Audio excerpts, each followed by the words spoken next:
Povestea de seară. Îngerii păzitori. Au fost odată doi îngeri care au coborât din ceruri și au pornit într-o călătorie pe pământ.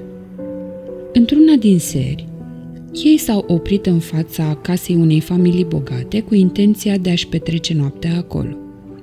Familia bogată respectivă i-a primit cu greu, dar a fost foarte răutăcioasă cu ei și a refuzat să-i lase să doarmă în camera de oaspeți. Îngerii au fost trimiși să doarmă în cele din urmă într-o cămară rece de la subsolul clădirii. Pe când cei doi își improvizau un pat pe pământul rece, îngerul bătrân a văzut o gaură în peretele clădirii și a reparat-o imediat. Tânărul înger, indignat, l-a întrebat atunci pe cel bătrân: Dar de ce ai reparat gaura din perete? Oamenii aceștia nu merită niciun fel de ajutor din partea noastră. Îngerul bătrân i-a răspuns: Nu-ți fă nicio problemă.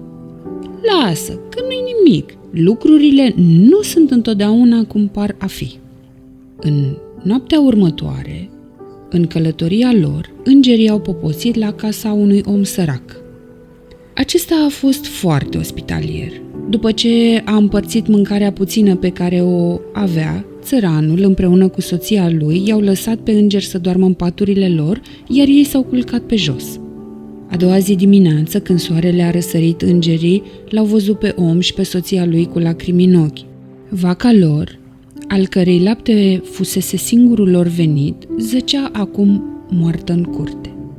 Tânărul înger s-a înfuriat foarte tare și l-a întrebat pe cel mai bătrân: Spune-mi, cum ai putut să lași să se întâmple așa ceva?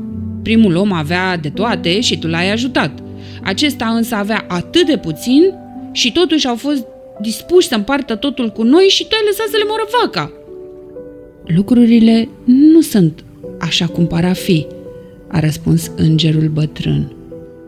Nu te pripi să tragi concluzii, tânărul meu tovarăș.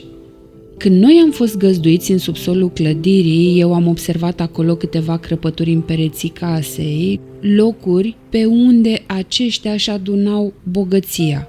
Din moment ce stăpânul era atât de obsedat de lăcomie și de bogăție și nu era dispus să-și împartă cu alții, eu i-am sigilat peretele ca să mă asigur că nu o va mai primi niciodată.